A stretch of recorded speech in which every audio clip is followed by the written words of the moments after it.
International community Hindustan को तकलीफ देगा?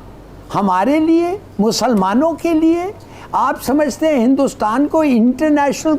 डेफिनेटली भारत इस टाइम इकोनॉमिक रीजंस की वजह से, स्ट्रेटेजिक रीजंस की वजह से दुनिया के का अनोखा लाडला चीन भी अब भारत से दोस्ती करने के लिए हर पैतरे को आजमा रहा और अब बार बार भारत का नाम लेकर उसका गुणगान। लेकिन ये वही चीन है जो भारत पर हमेशा पीठ के पीछे से वार करता है। लेकिन देखना तो ये होगा कि क्या पीएम मोदी की जिनपिंग से मुलाकात होती है। कि दुनिया अब ये कहना शुरू हो गई कि मोदी का जो यार नहीं वो गद्दार है। यानी दुनिया ने ये कहना शुरू कर दिया कि मोदी का जो यार नहीं वो गद्दार है, क्योंकि पूरी दुनिया चाहती है हमारे हमसाया मुल्क भारत के वजीर आजम से काम चल रहा है। क्या चाइना कहीं रोका जा रहा है, कर्टेल किया जा रहा है, या इंडिया चाइना ट्रेड वॉर दिख रही है आपको? देखिए रोहित भाई, ट्रेड वॉर दिख नहीं रही। ट्रेड वॉर तो ऑलरेडी शुरू हो चुकी है, 2020 में ही शुरू कर दी थी हमने। जैसे ही कोविड हुआ और उसके बाद गलवान हुआ है, हमने स्क्रू टाइट करना शुरू हो गए हैं। और वो अजीत डोवल साहब वहां पे बैठे हुए हैं। हमारा बिलावल जो है, हालांकि तुहानू पता जहाज तो कोल ही हुंदा है, वो तो तैयार बैठा हुंदा है किसी ले कोई गल होवे तो मैं टोर मुल्क बाहर। वो इंजन बिलावल साहब के जहाज का इंजन तो बंद करते ही नहीं ना, वो तो स्टार्ट ही रहता है। लेकिन मसला चीमा साहब ये है कि आपने वहां जाके करना भी क्या था? आपने कोई पैसे जैसे मांगने से सऊदी अरब फिर जा।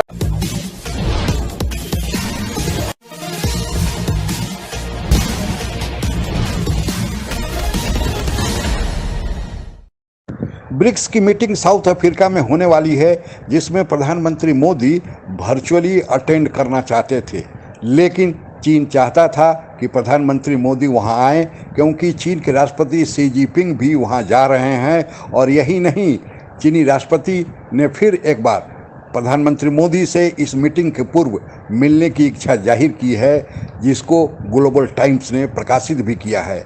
आखिर क्यों शी जिनपिंग मोदी से मिलने के लिए उतावले हैं, जानने की कोशिश करते हैं। आज भारत के हर फैसले के साथ खड़ी दिख रही, शायद यही वजह है कि चीन भी अब भारत से दोस्ती करने के लिए हर पैतरे को आजमा रहा और अब बार बार भारत का नाम लेकर उसका गुणगान कर रहा। अब इस बार चीन ने कह दिया कि ब्रिक्स शिखर सम्मेलन में पश्चिमी मीडिया फूट डालने की पूरी कोशिश कर रही। अब देखा जाए तो चीन का इशारा भारत की तरफ था, क्योंकि भारतीय विदेश मंत्रालय ने ब्रिक्स के विस्तार पर नाराजगी के दावों को खारिज कर दिया था। बता दें, चीनी मीडिया ग्लोबल टाइम्स ने बहुत दिनों बाद ब्रिक्स को लेकर भारत का गुण देखा जाए तो चीन का इशारा भारत की तरफ था, क्योंकि भारतीय विदेश मंत्रालय ने ब्रिक्स के विस्तार पर नाराजगी के दावों को खारिज कर दिया था। बता दें, चीनी मीडिया काम चल रहा है। क्या चाइना कहीं रोका जा रहा है, कर्टेल किया जा रहा है, या इंडिया चाइना ट्रेड वॉर दिख रही है आपको? देखिए रोहित भाई, ट्रेड वॉर दिख नहीं रही। ट्रेड वॉर तो ऑलरेडी शुरू हो चुकी है, 2020 में ही शुरू कर दी थी हमने। जैसे ही कोविड हुआ और उसके बाद गलवान हुआ है, हमने स्क्रू टाइट करना शुरू। तो ये जो वॉर है, ये 2020 में हमने ऑलरेडी शुरू कर दी थी। और ये अब मैं आपको पहले बोला है कि जो स्क्रू है वो मोदी जी रोज टाइट करते जा रहे हैं। एंड दिस इज, अब इनकी चूंचू निकल रही है यहाँ पे चाइना वालों की। ये हो क्या रहा है? बिकॉज पूरे इनको ये था कि भाई हिंदुस्तान की एक मार्केट है जो हमें बचा सकती है। अमेरिका डाउन है, यूरोप डाउन है, अफ्रीका की औकात नहीं है, मार्केट कौन सी रह गई स्वाय भारत के। और भारत जितनी स्पीड से बढ़ रहा है तो हमारी डिमांड भी बढ़ रही है। और मोदी जी उस सब भी चीजों को बंद कर रहे हैं इंपोर्ट के लिए, कि जो बैकबोन थी चाइना की इकोनॉमी की। सो यही एक होता है जब आपके पास एक स्ट्रॉन्ग नेशनल। हालत ये है कि सऊदी अरब के अंदर 40 मुल्क जो हैं वो इकट्ठे हो रहे हैं, जो मोहम्मद बिन सलमान ने बुलाया उनको, आए यूक्रेन पे बात करें।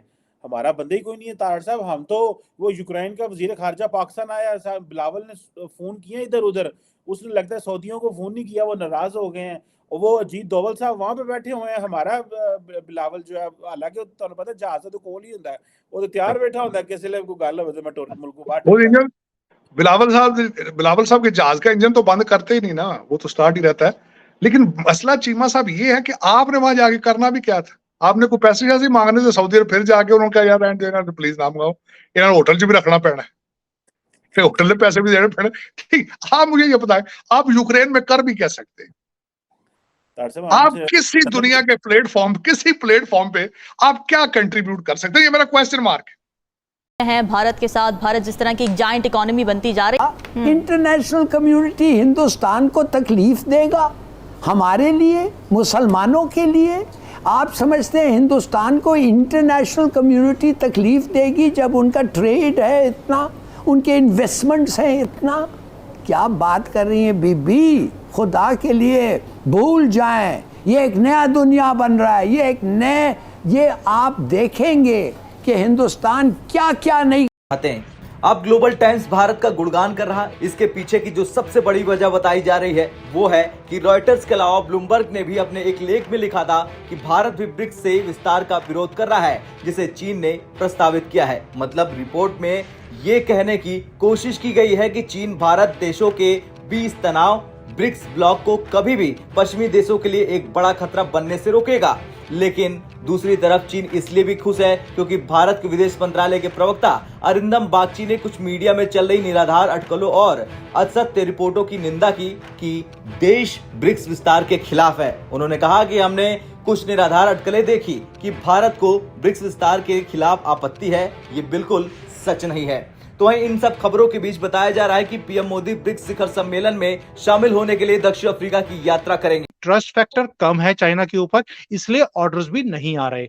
ऊपर से मोदी जी, उन्होंने ऐसी रीढ़ की हड्डी के ऊपर लात मारी है इनके कि ये खड़े नहीं हो पा रहे। सारी इंडस्ट्री तो वो इंडिया में लेके आने की बात करते हैं कि मैं भारत में पूरी इंडस्ट्रीज ले आऊंगा। अभी इन्होंने इनके लैपटॉप भी बंद कर दिए, ऑल इन वन पीसी बंद कर दिए, मोबाइल बंद कर दिए। भी वो तो स्क्रू टाइट करते जा रहे हैं कि मैं छोड़ूंगा नहीं इनको, भी बिना युद्ध किए ही इनको हराना है। तो कहीं ना कहीं इफेक्ट सकते हैं। आप अफगानिस्तान के जिसके पीछे आपने अपना मुल्क तबाह कर लिया है, पूरे का पूरा, बार बार कहा जाता है 80,000 बंदों की कुर्बानी दी, 80,000 शहीद।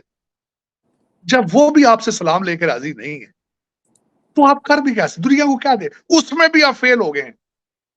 प्रोजेक्ट अफगानिस्तान में भी आप फेल हैं, तो सऊदी अरब आपने क्या करना जाके? यूक्रेन के स्पेलिंग नहीं आते होंगे आपके, आधे आपके हो सकता है कई जो रोक रहे थे, तो यूक्रेन में आपने करना क्या था जाके? वो तो अच्छा मेहरबानी, उन्होंने मेहरबानी फरमाई, पाकिस्तान में कहा यार पेट्रोल बच जाएगा ना। लेकिन ये कि चीमा साहब, वहां अगर सोचा जाए क्या दुनिया के किसी प्लेटफॉर्म पे बैठ के आप क्या कर सकते हैं दुनिया को?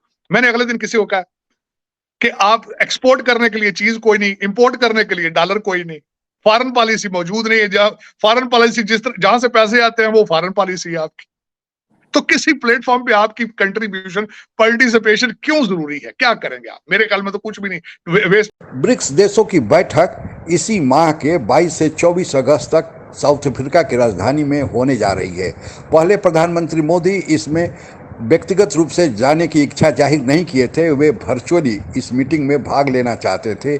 लेकिन एक तरफ से चीनी राष्ट्रपति शी जिनपिंग और साउथ अफ्रीका के राष्ट्रपति के अनुरोध पर अब वे इस मीटिंग में जाएंगे।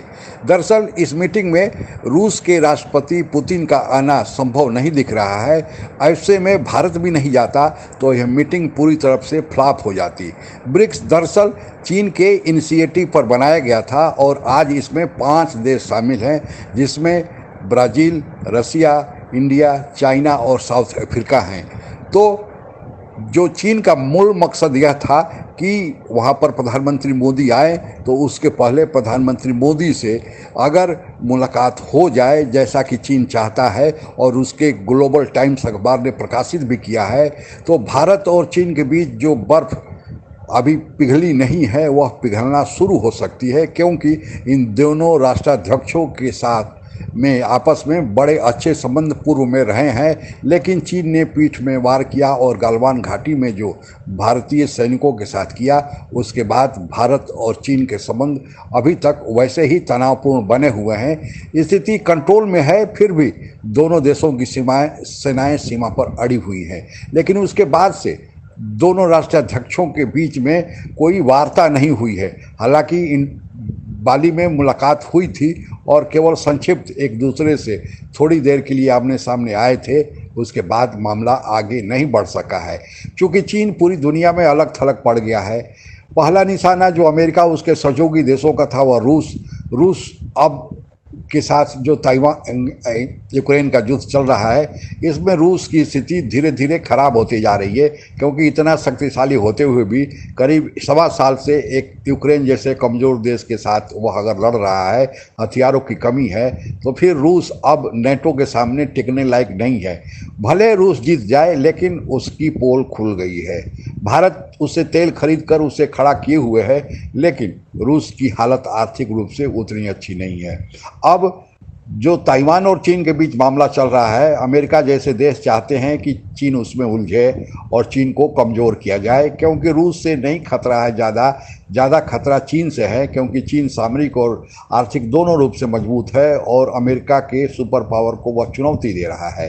अब अगर चीन भारत को मिला लेता है तो फिर अमेरिका की चुनौती से वह पूरी तरह से लड़ लेगा, लेकिन भारत अगर अमेरिका के साथ चला जाएगा तो चीन की बैंड बज जाएगी। यही कारण है कि चीनी राष्ट्रपति भारत के प्रधानमंत्री मोदी से मिलने के लिए बेताब है।